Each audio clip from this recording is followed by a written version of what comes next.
Mike here. So now we want to talk about basement framing. So we got our floor done. If you want to see that video on that, we have a video on that.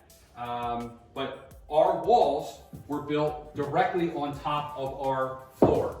And I really believe in the way of doing this because it keeps all this wood away from the concrete and anything wicking from the concrete into the wood. It creates a barrier, okay? So what I did is I used 2x3 lumber, 16 on center. We weren't building any structural walls, so that's why I decided for the first time actually to use 2x3 walls. I also decided to go with 2x3 walls because I wanted to have as much space in here as possible. So I wanted to have, the wall to be as thin as possible. This is 2x3s framing this whole wall. It's about 1,000 square feet. I had to buy about 200 studs. I learned a lot. But before we get into that, I kind of want to point out some things when you're framing your basement you really should think about. So I did a lot of 45-degree corners because I think that adds a lot more of like an architectural detail. 45-degree corners to me is boring, okay? So we did a 45-degree corner there. We did a 45-degree wall here, okay? We also did a 45-degree little cutout here. I think it adds a lot of character. It's a little more work up front, but you're gonna be in this for the rest of your life, right? Or for the next few years. So you wanna, you really wanna add that character to it. You're gonna feel good. Okay, so like I said, 2x3 walls, this is what I did. I did 2x3 walls, 16 on center, 1/2-inch drywall. Okay, that was my plan. And this is probably the most economical way to do this. All right, and I went with this option for a couple reasons. But I don't think this was the best option. If I would do it again, I probably would go with this option. I would go with 2x4 walls, 16 on center, with 1/2-inch drywall. Okay, now I added $2 signs, a little bit more. This would have added, this option would have added about $150. This is a 1,000 square foot basement. It would have added $150 to the project.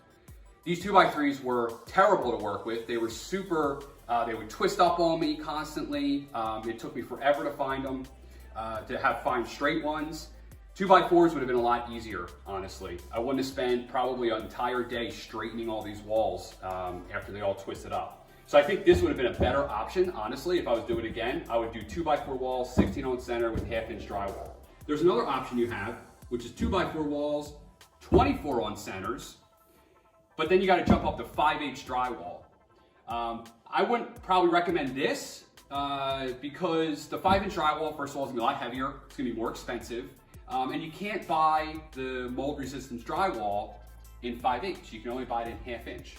So for me, I'm gonna go with the mold resistance drywall. It's a little bit more money, but I just wanted, since it is in a basement, I wanna use the mold resistant drywall, okay? But both of these options, probably the same amount of money because of the cost of having less studs and buying the more expensive drywall will offset the difference between the drywall cost. So these are pretty much the same price.